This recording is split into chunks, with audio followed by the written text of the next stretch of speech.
Hello everyone, welcome to this IWCON talk. I'm Samitha from IWCON team and your host for this session. So this IWCON is brought to you by HackCrew, Zero Point Security, Yes We Hack, Patchchain, Saptang Labs and our cool community sponsors. Our speaker for this session is Shashank. He is CEO and co-founder of CredShields, and he is going to present a talk on starting into smart contract security. So I hope you all enjoy this event. Now, during the talk, just put your thoughts in the chat and ask questions in the Q&A section. So Shashank can answer them at the end. And use emojis to blast love. That's below in your emojis are present at the below of your screen. And don't forget to take screenshots, share them on Twitter, and tag Shashank and us. And you can use hashtag IWSwag if you're only interested in IWSwag. So we will pick random winners from Twitter tomorrow and we will give you the giveaways.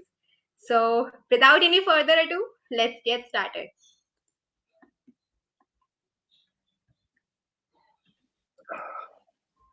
Yes. Hi everyone. Okay, so I have already presented my slide. Is visible? Can you guys just give me a thumbs up if it's visible? Yes, cool. Okay, guys, I'll start my presentation. So I'm Shashank. I'm the CEO and co-founder of CredShields, which is a Web3 security company, and we are building an awesome product called Solidity Scan. So if you are already into Web2 security, then it's like you can consider it as Nessus or Acunetics for smart contracts. Regarding our today's talk, so since it's like it's a 30 minutes talk and this is a very vast topic, so what I'm going to talk about in this presentation is I will tell you how you can start into smart contract security, what are the resources, and I'll also cover a few basic things and one type of vulnerability because that's what the time permits for me. So that's what this talk will be about. And if you have any questions, please feel free to post it in the chat box, or even it's like after the presentation, you can reach me out on Twitter, and it's like I'll be very happy to respond to any of your questions.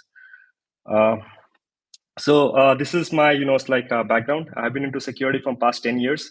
Initially, it's like I was a bug bounty hunter. I started very long back in 2013, and after doing bug bounty for a while, like almost for a decade, I worked at HackerOne. I was a security analyst there, and previous to that, I was a security engineer for Deriv. And then it's like my Web3 journey started when I started consulting for Avalanche. If you have heard about the name, they're like among the top 10 crypto companies. So I worked for Avalanche during their IDO times, and that's where my experience from Web3 comes from. Okay, so let's talk about why smart contract security and why it's like I want everyone to it's like give it a chance and it's like move. If you're already into Web2 security, I think if you try, you can easily get into Web3 security. But again, it's just about resources and everything. So why it's like I just want to convince you why this is great, because let's for example take Web2. So how Web2 worked was there is a database, there is a front end, there is a back end, and there are other stuffs, and then that what's make a Web2. The difference between Web3 is it's like Web3 will mostly have a blockchain and a front end which interacts with the blockchain, and again it will have a website. So if you have ever used any Web3 application like Uniswap or it's like SushiSwap, which lets you it's like swap, it's like or you can say buy and sell and a token on chain. So that is one example of it's like Uniswap. So if you it's like try, what it works is like it will ask you for a MetaMask connection. So if you can see in my browser, I have a MetaMask. So whenever it's like you give it an access, it will let you interact with the smart contract, which is actually it's like which is a D app which interacts with the smart contract. But it's like why do we consider it's a successor? Because previously when Web2 companies were hacked, it was just about data loss. It was it's like loss of data because there is a compromise of data, or there is but it's like financial theft was still not very easy because there are banks in middle who would flag the transaction, or it's like it's very easy to get caught because if you make any fraudulent payments to your and try to it's like if a malicious hacker tries to withdraw funds or something, then how what happens is it's like you can get caught. But here the financial laws are straightforward, and people lose their uh, ethereum or any certain token which has significant value, and there is rarely a data here. So since the financial losses are more, so there is high concern about security.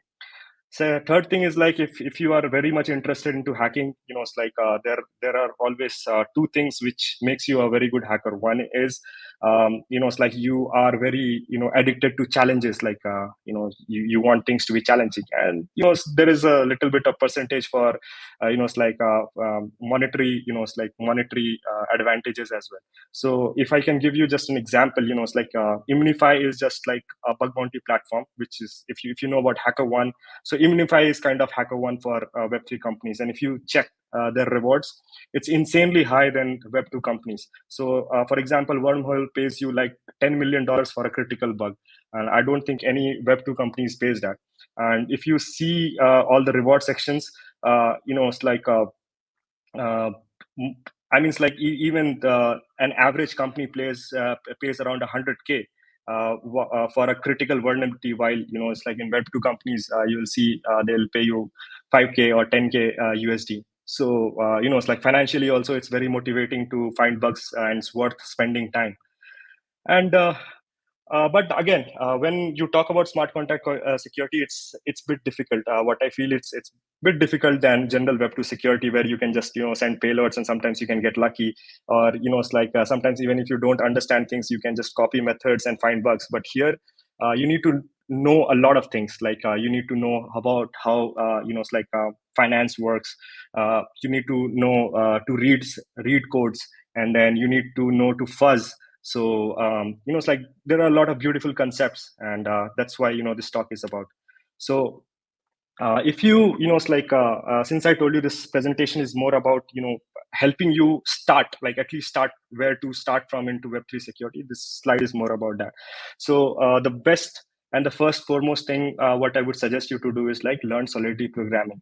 So if you are it's like aware with any object oriented programming like C++, then it should be very easy for you to understand it's like Solidity is just another it's like it's just another object oriented programming. It's very similar to that.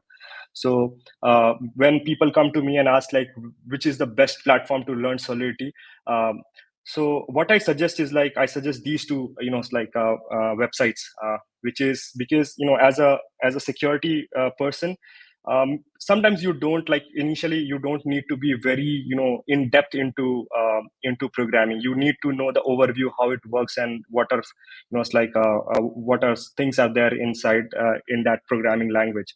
So what I suggest is like Crypto Zombies. So Crypto Zombies is a very fun way of it's like learning Solidity programming. It makes up a story where you are actually creating zombies, and the zombies eat human beings. I mean, it's a fun way of learning it. So what I would suggest is like when you are starting with smart contract security, first learn Solidity because it's very important. In this as a security auditor, 99% of the time you would be reviewing source codes, which is public to you. So Solidity programming is very essential. And second is the advanced one. So once what I would suggest, like once you have completed Crypto Zombies, uh, yeah, this is a very great example of it's like they have all sorts of codes. You can start from as a beginner, uh, compile the it's like do it in your system. Just don't read through the code. It's like compile them, make them work, make alterations, and then understand how it works. So these two are very great resources to learn about Solidity programming. I'll also cover it's like basics of Solidity in my slides.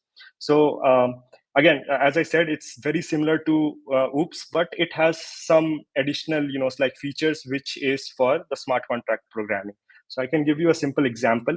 So this is one example of a Solidity code, and this is actually a smart contract. So what the smart contract does is like the first line, is Pragma. So what Pragma does is, Pragma tells you the compiler version with which this contract needs to be compiled. So this is very important. It's like if you go to Solidity website, with each version, they fix certain number of vulnerabilities which they make public. Like it may be vulnerability or it may be general bugs. So it's like it's very this is also a very important part of any smart contract. You see that which version the contract was compiled with, and you can check against the vulnerabilities related to that Pragma version. So the first topic is it's like you can see the Pragma. So Pragma tells you about the compiler version. Then it's like any contract is initiated with it's like the keyword contract and the name.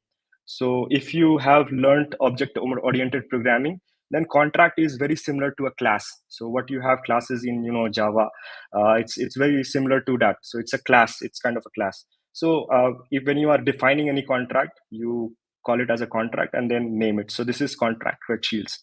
Then it's like there is something called constructor. So what constructor does is constructor only takes values during the time of compilation. So when you compile this code, suppose if I compile this code, you will see is like the first thing is it asks for what is the owner of the address of the owner. So when I will deploy it, I need to supply. So it will just run once and then it gets fixed. Okay. And then it's like most other concepts are very similar. uh, uh, it's like there will be function, then there will be required statements. It's like then there will be public visibility. It's very similar to object oriented programming. It's like it can be public, it can be external, it can be internal. These things are there.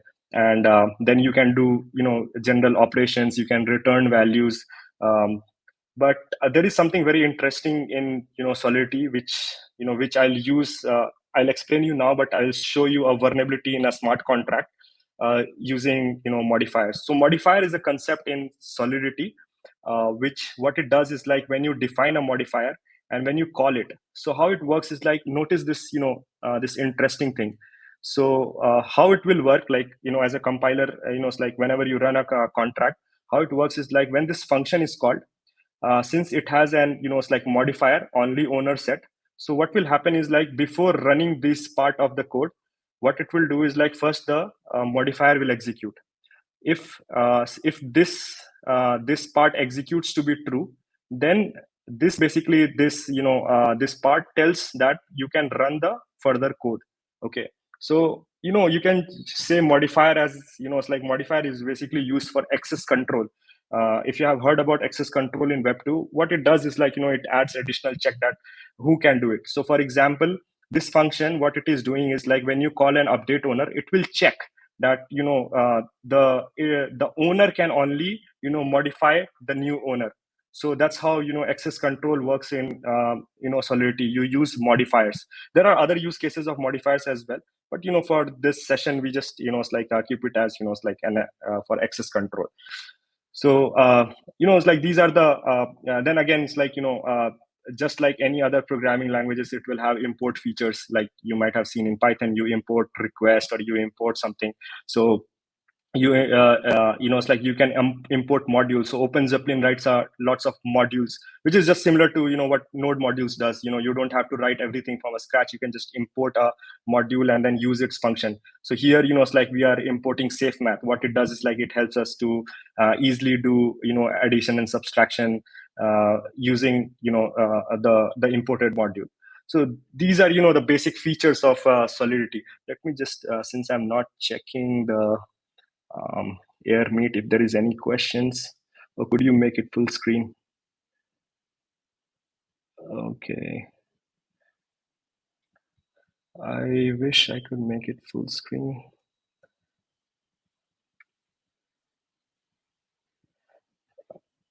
Because I'm using a presenter view, I'm not sure why it's not allowing me to. Is it still okay? I mean, it's like, is it not visible at all? Can you comment?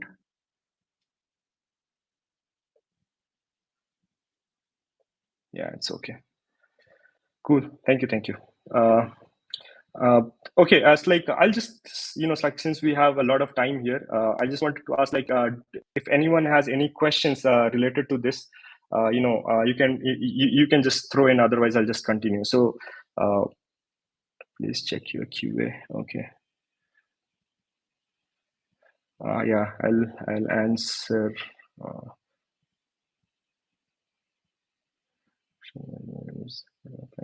Offline ID, okay.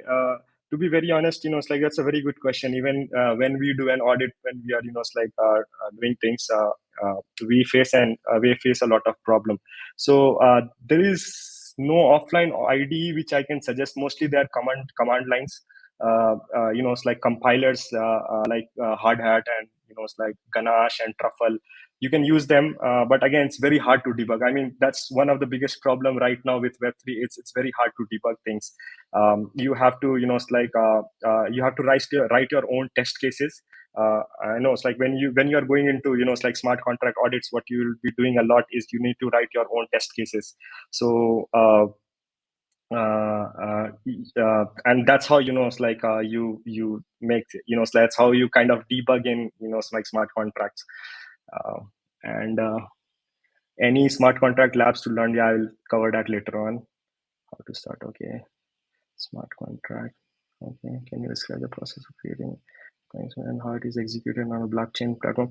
Yeah, I would have definitely it's like I would have held it, but yes, I mean it's a very short talk. Right now, it's like if you are deploying a smart contract, the easiest way to do is through Remix. Remix also has a feature where you can connect to your local host. So it's like if you have a set of code inside in your laptop, there is an option where you can connect to your local host, and then it's like it takes up everything on the IDE, and then you can it's like compile. It's like you can deploy it. So Remix also has an option where I can show you. So this is their VM one. So what you can do is like you have other as well, like Hard Hat, or maybe you can just there is one option called injected provider. So if you have testnet funds, what you can do is like you when you select this option, it will connect to your MetaMask, and you can deploy it actually on a live testnet. So this feature is there to it's like deploy it on a testnet. Let me see other questions. Regarding hi Rohit, regarding your question about resources, I'm going to give you that there are actually tons of resources. It's just it's like you have to find it at the right place. Prerequisites for starting into Web3 security. Okay, that will cover as well. Okay, I'll get back to my slides, and I'll tell you it's like how to get in. It's like how to start with Web3 security. So what are smart contracts? So it's so basically anything anything which is when the code is deployed on it's like code is stored on a blockchain, then it's like, and that is known as a smart contract. So I'll tell you a simple concept. So how smart contracts were the idea of smart contract was brought by Vitalik Buterin. So what happened was blockchain was used for Bitcoin. So Bitcoin, what it does is it's just limited to sending and it's like receiving transactions, uh, and everything is all the transactions ledger is stored on the blockchain. So it was one of the concept of making transactions on blockchain. But Vitalik came up with an idea that why not we can store programmable, why cannot we create a programmable blockchain? So what happens is like now on a blockchain you even store a smart contract, okay, and then it becomes immutable. It is like all the smart contracts are immutable. So when you compile and deploy a smart contract, uh, and if you make any changes to it, your address changes. So that's what the beauty of smart contract is, that nobody can just like suppose if you are going to a gambling website and you're gambling, you never know that what code is behind it. Maybe the admin is malicious and it is making sure that instead of a 50-50 chance of you winning, it's 70-30. So that's what is it's like what blockchain saves you from. The codes can be verified, and then it's like nobody can cheat. So if you can it's like if you want to see any smart contract code, the best thing is like go to Etherscan, and then go to verified contracts. Here you will see a lot of people deploy their smart contracts, and you can see their codes from here. And you will see all the codes, the smart contract code, what they have deployed. So that's what the power the smart contracts gives you, that you can actually, if you are interacting with suppose if you are interacting with a gambling website, or interacting with any website, you can actually go and verify the code to make sure that whatever you are interacting with is giving you what it is promised to you or not. So that's the beauty of smart contracts. Okay, so yeah, I mean, it's like I saw a lot of Q and A's which talked about where I can learn about common smart contract vulnerabilities. So if you are from Web 2, it's like SW3 registry is, you can say it's like a OWASP for smart contracts. So there are list of common vulnerabilities, but again, these are very common vulnerabilities. There are like tons of other vulnerabilities which you will find. So it's like integer overflow and underflow. Again, it's like if I told you about it's like pragma versions, right? So if you go to remix, it's like you see the pragma version is 0.8.4. So by default, after 0.8.0, what happened is by default you cannot have buffer overflow vulnerabilities, because it is checked at compiler versions. That's why it's like identifier a compiler is very important. So had it been 7.7.9, and then it's like when we are doing this addition and subtraction, again it is using safe math, so it won't be vulnerable. But if you directly use Solidity's it's like addition methods, it is vulnerable to buffer overflow and underflow vulnerabilities. So that's why compiler versions are very important. So you can see where it is. Yeah. So if you go to SW3 registry, you will see a bunch of vulnerabilities, common vulnerabilities, how they work. And when you click inside, you can see actually sample codes inside it. So this is oh no, sorry, this is not the one. So if you click on this, you'll see it's like a vulnerable code contract sample, and then it also tells you in which line the vulnerability is there. So this is, again, it's a very great resource to start to learn at least about basic vulnerabilities. So if you see the count, there are like 36 common vulnerabilities, which which you can read about. Then what I would suggest is once you let's follow the steps. So the first step is learn Solidity. Second is learn these, at least about these basic vulnerabilities and their sample codes. And the third is read audit reports. So there are lots of companies. The best thing about smart contract security is here nobody will it's like if you have a smart contract, if you are making a decentralized application, nobody is going to interact with your application unless you have an audit report public. So unlike Web 2 companies, which like almost 90% of the companies don't choose to create make their audit reports public. But there are lots of companies who make their audit reports public. In Web3, it's mandatory for you to have audit reports public. So what I would suggest is like almost all even my company does that. So we have published a lot of smart contract audit reports. Same goes with PeckShield has done tremendous. They are in this industry for almost 4 years. So you can see just pick any smart contract report, and do read the report. Go through the PDF file, and what you can do is you can read about the vulnerabilities. So the best way to learn is find their code, go to their GitHub. If this is like 88 mph company, so go to their GitHub repository. Since all smart contracts are public, go to their repository, check the date, and go to that previous date, and then check for all the vulnerabilities. Mostly it's like when you read about any report, the vulnerable function will always be there. So it is one of the best way to start. So Open Zeppelin also does audit reports. So you can just you can pick one report a day, read them, read the vulnerabilities, and since all the codes are public, you can just get to know about what the bug was and how it worked. So I have added these all in my slides. You can go through them.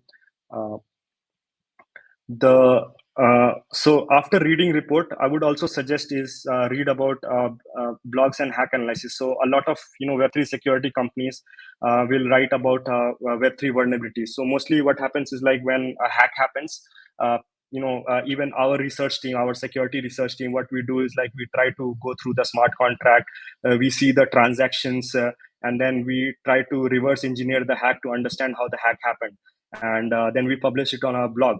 And that is something we use for our internal research for our product as well. It's a good thing to make public for content creation, and it's like a developer awareness. So we have done, it's like our company has done tons of it's like blogs and hack analysis. You can see it's like we almost do like 2 hack analysis every week. So you can go through our blog. Immunify does it's like postmortems of bug bounty reports on their platform. It's You can consider this as like hacktivity, like what you have hacktivity in HackerOne. You can have the similar thing at Immunify.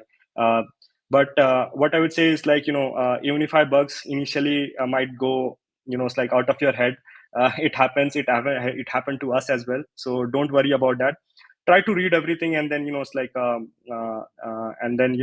slowly and slowly you will start connecting dots. So go for the easier ones, and then slowly level up.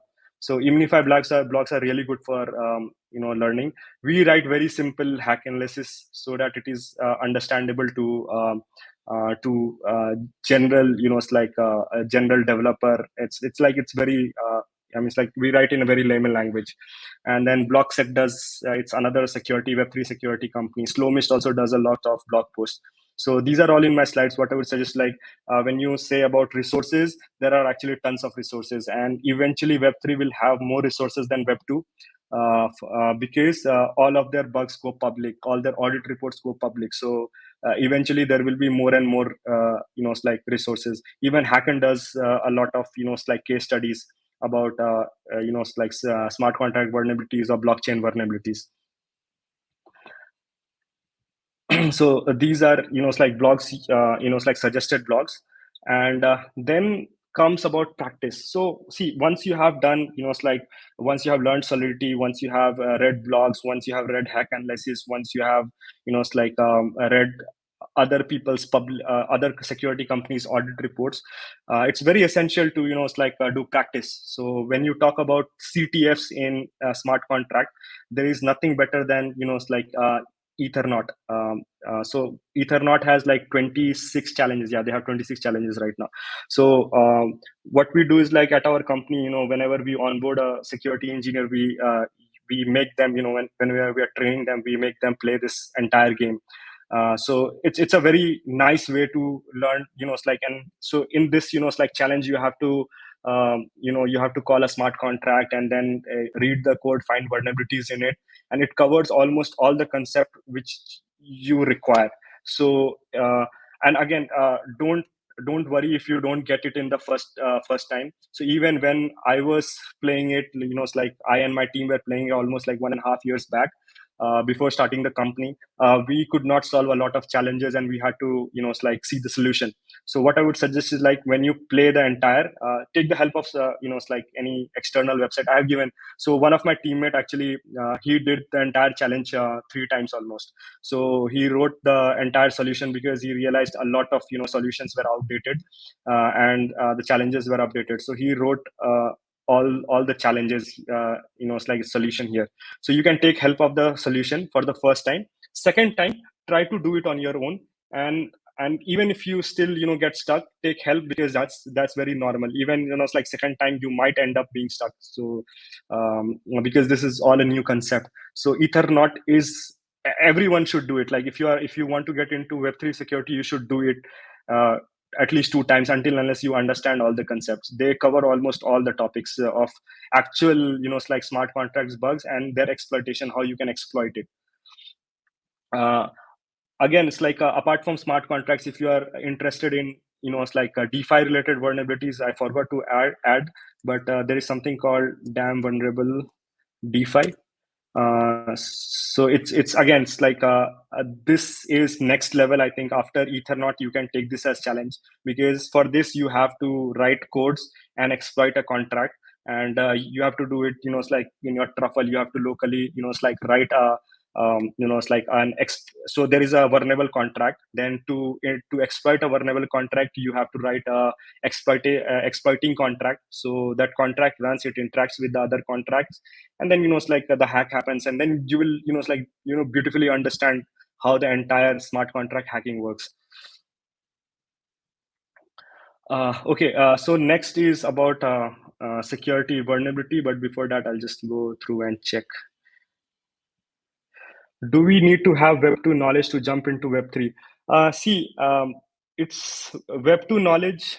Again, it's like, see, Web 3 is kind of a successor to Web 2. So, uh, not all of things are similar, but if you're talking about Web 2 security, it's always an advantage. See, again, no matter you are doing a smart contract hacking, or if you are doing a hardware hacking, or if you are finding bugs in, it's like IoT device, something.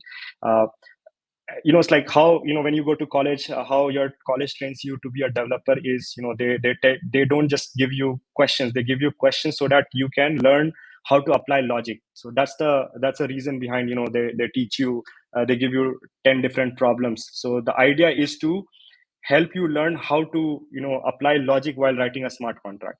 Say I'm sorry, smart contract is like any coding coding practices. But when it comes about security, why do you learn about vulnerabilities? Because it tells you about it's like a mindset, how to find flaws in any application. So ultimately, if you are already there in Web 2, you can easily get into Web 3, because it's just a difference in technology. Once you have read, once you have gone through all the documentation, once you have understood the concept, so if your concepts are good in web 2, you will definitely catch up in Web 3 as well, because it's the same mindset. It's just you need to train yourself. You are already trained in finding flaws. It's just that you need to learn about the new frameworks and how it works, and the ways of exploitation are always same.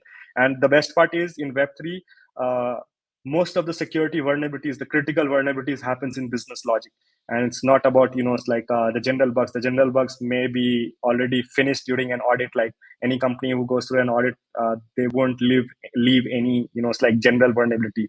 So there might be some edge cases, and so for that, business logic is very important. Can you share a roadmap for starting with Web3 Sec? I think my entire slide is a good way to it's like start into Web3 security. First, it's like first learn Solidity, then read blogs, read audit reports, then play CTFs, and then then start it's like start actually participating in bug bounty programs. That's the best way to learn it. Do you have any methodology in Web3? Yes, that's a very good question. So, it's like when we do audits in, it's like we also do manual security audits in Web3 as a company. So, our methodology is first, what we do is we read the documentation. Again, just as I informed you, in Web3, security is all about, most of them, at least, it's like 70 to 80% is about business logic. So, you have to understand the core concepts of a smart contract, what it is doing, what it should not do. So we take the documentation, we read the documentation. Second step is we go through the entire source code, and how we go to the source code is it's like we go to their GitHub repository and we check their deployment scripts. So it's like if it's a complex, if it's a straightforward smart contract, then it's very easy. It's like there is one contract that gets deployed, done. But no vulnerability, there are more vulnerabilities in complex contracts, where there is a factory contract, and then there is a proxy contract, and then there is a main contract. So what we do is like we check the deployment scripts, and then or we just reach out to the developer and ask them that it's like which contract is deployed first. So we check the entire, we make a transactional flow, like okay, there will be a proxy contract, there will be a factory contract, etc., etc., and then we draw the entire diagram. And then it's like accordingly we go through the source code, we do entire source code audit. uh, we just read the smart contracts. Okay, then sometimes it's like with experience you can directly find vulnerabilities. Sometimes you have a suspicion that it's like if this makes sense or not. So we make a note of it. We make a note that okay, this function is doing this, is it doing this correctly? as per the documentation it says that the price should be this, but I think this calculation is wrong. So we just make a note of it, and then what we do is like we locally deploy the smart contract, and then we write test cases. So we'll write test cases, and then we'll like input values to it. And suppose it says like the boundary condition was 100, and then we just make some numerical changes, and then we run the test cases and then see that okay, if this worked or not. And that's we we validate and invalidate our hypothesis of a bug. So that's our methodology in like Web3 security. How to get into smart contract auditing? So I mean, yeah, this is a very good question. So it's like once you have learned everything, what I would suggest is it's like find some bugs on Immunify. There's another company called Code for Arena, which is also very good. Like, let me show you Code for Arena.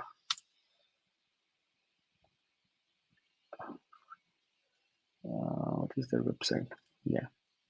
So and this is completely public. It's like there are contests. Like right now this contest is going on, so you can just ping to the Discord, and then you can say that you want to join. They'll get you added, and then what you have to do is like they will give you a smart contract, which is the repository here. So this repository is in scope. So what you can do is like you can find bugs into it and then submit the report. And depending, so it's like kind of a pool size bounty. So if there is a duplicate, then you still get rewarded. Your reward gets divided into among 2 people or 3 people. So this is again a very good way to learn. Also, another I forgot, I should have mentioned that. So if you go to their reports, I should have mentioned this in my slide. They have it's like these are all the audit reports which people found. Uh, uh, Audit report of the bugs which people have found on Code for Arena.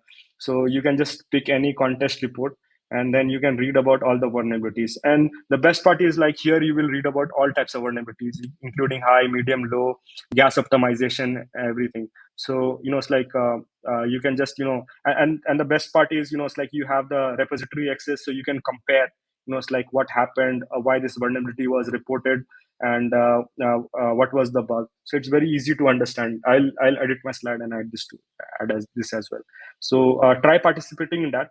Once you do that, it's like make a portfolio. It's just very similar to Web2. Like what I have done to get into, like how I got my job in HackerOne. So initially I did a lot of bug bounties. My name was there in Google Hall of Fame, Facebook, Microsoft, etc., etc. I did blog post about my bugs, and then it's like that blog post was, I used all those blog posts and my findings to get into a company called Deriv. Previously I was in Deriv, and then from there it's like I got into HackerOne. So while I was being interviewed for HackerOne, what did they ask? They asked about it's like what bugs you found, etc., etc. I think so for any smart contract auditing firm, they will ask the same. It's like do you know smart contract security? And for that you need to show some of your bugs. So the best thing is like you do a blog post about it, and then it's like if you have any findings, you get reward, and then that also gets added to your CV. So it's a win-win situation all the time. So and that's what security is always about. You have to prove that you know things. So that would be my answer. Do you suggest a Web2 bug hunter who is intermediate to get into Web3? I mean, it doesn't matter, man. I mean, it's like if you want to get into Web3, you can get it. It's all about the amount of time you give in. Any automation scripts to detect smart contract vulnerabilities? That's what we are doing. We are building Solidity scan. So it's like what it does is it finds smart contract vulnerabilities. You just it's like you just add your smart contracts codes, and what it will do is like it will find vulnerabilities in it.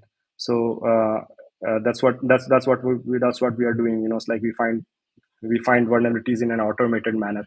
So that's one thing. If you want to try some other tools, there is something called Mythics. People use that as well. You can try those things, but again, it's like don't really hope that in unlike in Web2 industry where it's like recon scripts and everything works. It doesn't work very well in Web3 because these codes are audited, and the codes are public. So probably if you have it's like It's like if you run any open source Web3 tool, it means like security tools, they might have already ran it once. So open source might not help you, it's like with much help. Uh, what is the reason for publishing the audit report in public? Sir, is there any reason? So yeah, I mean, see, I already told you about that. The reason, why audit reports are public is because in Web3, that was the whole concept of Web3 was transparency. It's like we want, Web3 wants to bring transparency in this world. So for that, it's like if you want to interact with smart contracts, there is a demand from the community that the audit report should be public. So they want to make sure that the contract which they are interacting with is secured. Otherwise, there is no point. It's like maybe the admin just wants to steal the money, or it's like they are purposely having a bug which they will exploit later on. So it's like there is a concept called something called rug pull, where just admin promises you something and then vanishes with the fund. So that's the reason, it's like they get their KYC done, they get their audit reports done, etc. I'll give you the slide to have interest in Web3 currently. I am fully new, no knowledge about Web2, but have interest in Web3 security, currently learning some basics about blockchain. So do I have to get back and start learning Web2?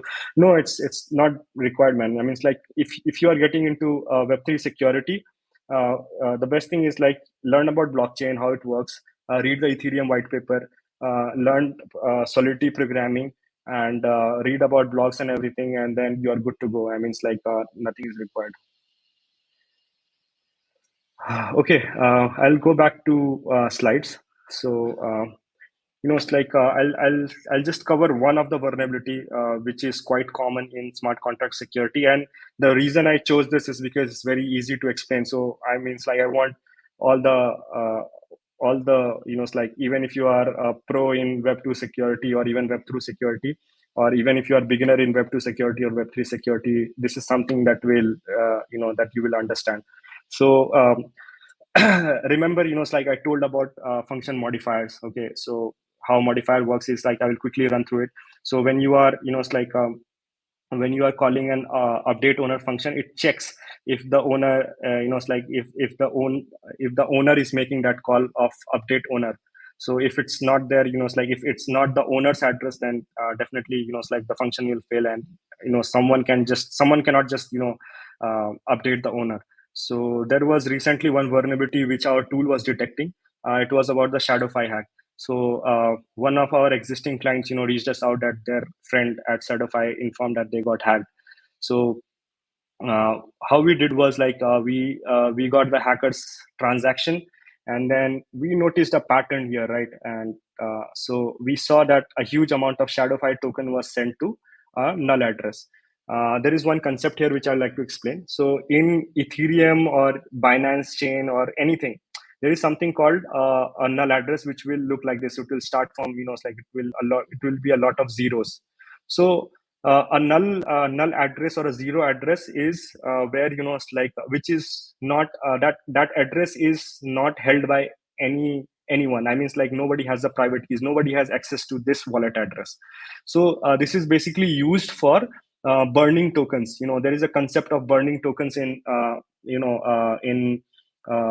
in smart contracts. When, it's like when there is a token, so suppose I'm an admin, and it's like what I do is like to regulate the market, or maybe, just to inflate the market. What I do is like I some tokens to reduce the supply and to incentivize my token users, so that, since the supply will be less, then, the price will be, it's like effective. So even Ethereum moved from proof of stake to proof of work, proof of work to proof of stake. So Ethereum also does burning of few tokens, like they burn few of the gas fees to regulate the overall supply. So it's a common feature where you burn tokens, and minting token is you generate more tokens. So when you mint something, then if you want to burn, you cannot just, kill a token on a smart contract.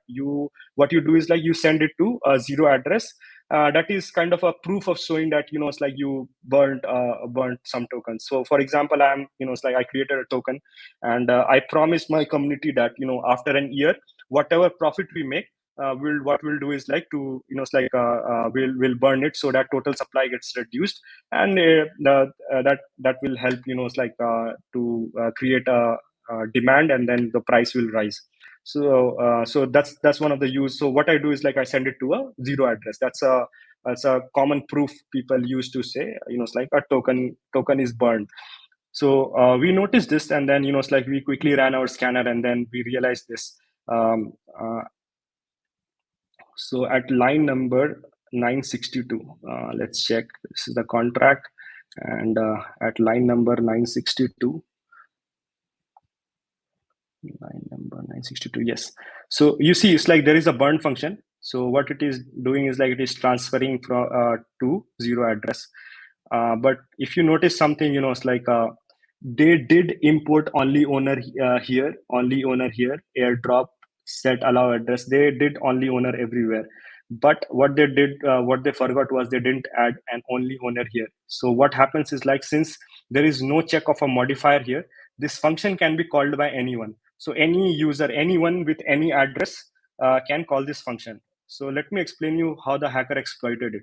So what the hacker did is like he bought, it's like he or she bought almost like 10 shadowfi tokens for for some cents. Okay, then he called this burn function. This burn function, which was here, he called this burn function and almost burned maximum of the tokens. Okay, so what happens is like suppose there were like I'm not sure, I'm not going to count it. Suppose this is 10 million tokens. Okay, 10 million tokens, and I burned it's like 99.9% of it. So what happens is like the 10 tokens, the only 10 tokens which I'm holding, its price increases drastically because because the token is scarce now. So you see again, the total 9 tokens which he had, he sold it for $200,000. So this is one of the classic bugs, of it's like abusing an access control. So what the hacker did was he reduced the supply because anyone could burn the token. So he used advantage of this function. Ideally, if there was an only owner function here, so what would happen is like if you check the only owner modifier, uh, see this modifier is there. What it does is like it checks that message or sender. It means the person who is initiating the transaction is owner or not. So this check was missing, this modifier check was missing. So the hacker could just simply burn all the tokens, and then it's like inflate the price, and then it's like just with an investment of like 25 cents, he took away 200k dollar worth of 250k dollars worth of BNB. So this is like, I mean, this is one of the simplest hack which I explained how it worked. And another example is it's like this is when we were doing one of our clients audit. So they had a feature called where admins can it's like blacklist users from participating into a crowd sale. It's like they were doing a token sale and they had a blacklist feature and remove blacklist features. Then again, if you see, the developer forgot the modifier function. Hence, what I want, it's like how this could have been exploited was, it's like suppose I don't want, I know there is a guy who has more money than me and he wants to buy more number of tokens. So what I do is like I can just simply go and blacklist his address, and then or maybe if I'm blacklisted, I can remove myself from the blacklist, and then it's like I can participate in the crowd sale. So I mean, it's like these are just two very simple vulnerabilities. We just have 7 minutes left. I'll share this slide with you all, and it's like you can connect with me on Twitter or on LinkedIn. Even you can follow my company profiles. And if you have any questions, since this was a very limited talk, it's like I try to cover in very simple manner, so even a beginner who has no prior knowledge of anything could understand and get started with this thing. I'll get back to questions. Is all Web3 depends on smart contracts? I mean, see, there is a blockchain, and to interact with, it's like all the things what happen on blockchain is done, through a programmable, entity called, it's like smart contracts. So, which source you suggest to learn about finance? Finance. So, it's like first, what I would suggest is I'm forgetting the name of the book. There is a very good book. I I don't remember. It's something called DeFi something. It's like I'll what I'll do is like I'll add this to my slide before sharing. There is a very good book related to DeFi, and yeah, I'll add that to my slides. I completely forgot the name. I read about it, so it tells you, it's like how the entire DeFi works. It's like how automated market making works. What is how swapping works? It's like how trading works. What is slippage? So I mean, it's like, see, when you are learning about, your first step would be learn about basic smart contract vulnerabilities. When you want to learn about DeFi vulnerabilities, which is very complex, there you need the knowledge of finance. It's like how lending works, how borrowing works, how automated marketing works. You learn about it. I'll it's just what do you do. One thing is, like, if you are in a rush to know, just send me a DM. I'll send you the name of the book.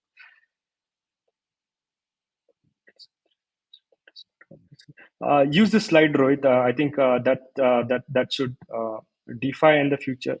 Yeah, DeFi in the future of finance. I think this was the book. Let me see.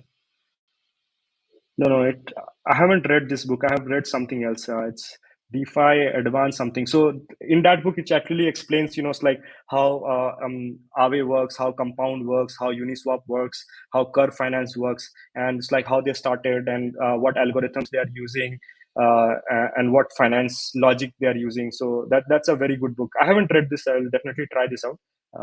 Thank you. But yeah, I mean, it's like I'll keep you on the book. So if you have any more questions, do let me know. I'd be very happy to answer.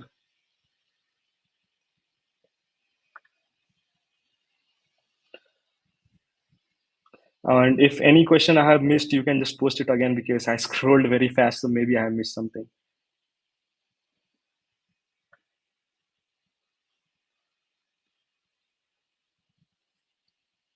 Okay.